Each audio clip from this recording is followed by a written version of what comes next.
Howdy y'all, Miss Majick here. Just feel today, or just going to read you an article out of the latest edition of the Cannabis Digest. It's on page 7. This way, page 7. And it is written by Anna James. And this is what she had to say about Miss Majick. That be me. To her online fans, 57-year-old Miss Majick is Canada's dabbing granny, insta-famous for smoking concentrated THC and yelling, "Yabba dabba doozy!" Her smile curling around red tortoiseshell glasses.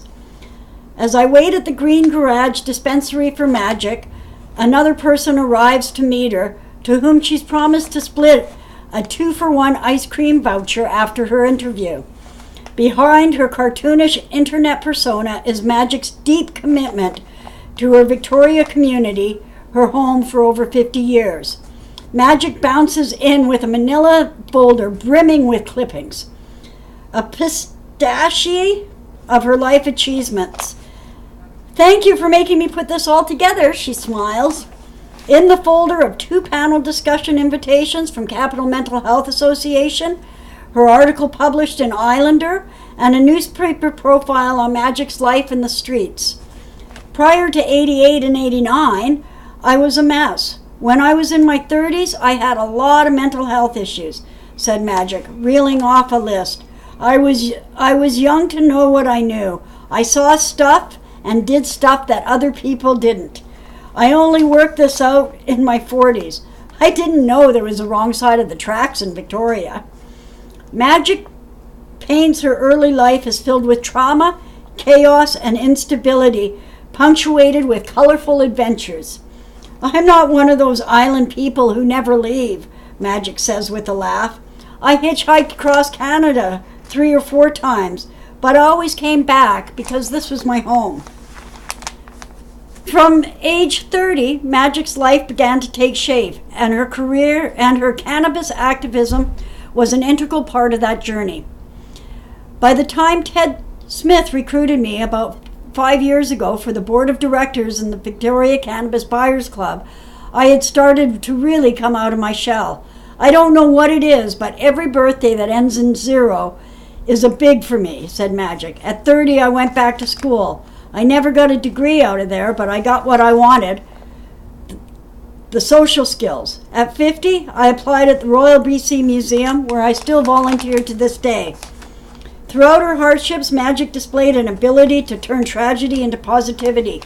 When her cousin was killed at a young age by a car accident, it was actually my nephew, sorry, Majick took to the streets to offer free hugs. Embracing strangers was a marked transition from being a housebound agoraphobic.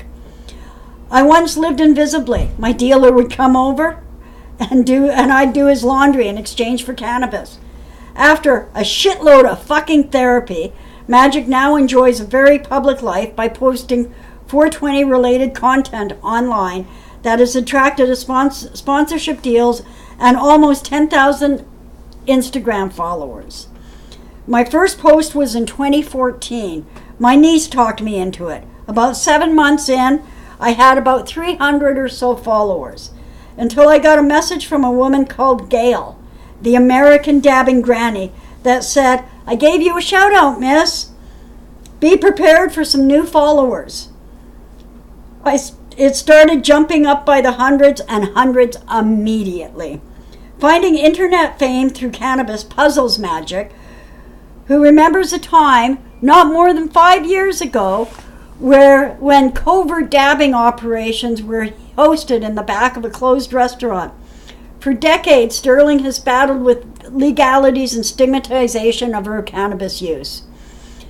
"I was in grade 6 around the age of 10 or 11 when I was introduced to cannabis, and I've used it off and on for the rest of my life.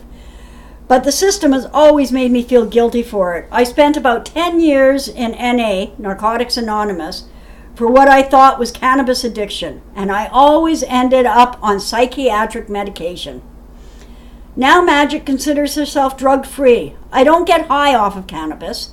I believe the reason I don't feel high is that I need all of the properties in the leaf, and when I use it, it's going to where it's needed. So I can talk to you, so I don't feel so much pain. That's my personal theory. Majick is excited for the future, speaking candidly about her desire to travel, represent quality cannabis brands, and continue manifesting ideas which she credits to bringing joy into her life. I'll tell you what I want. I want to change the world. As my Instagram says, one smile, one hug, one high five at a time. So I hope you enjoyed that. And if you get an opportunity, you can grab one of these. If not, you can read the whole thing online, cannabisdigest.ca. Have a great day, guys.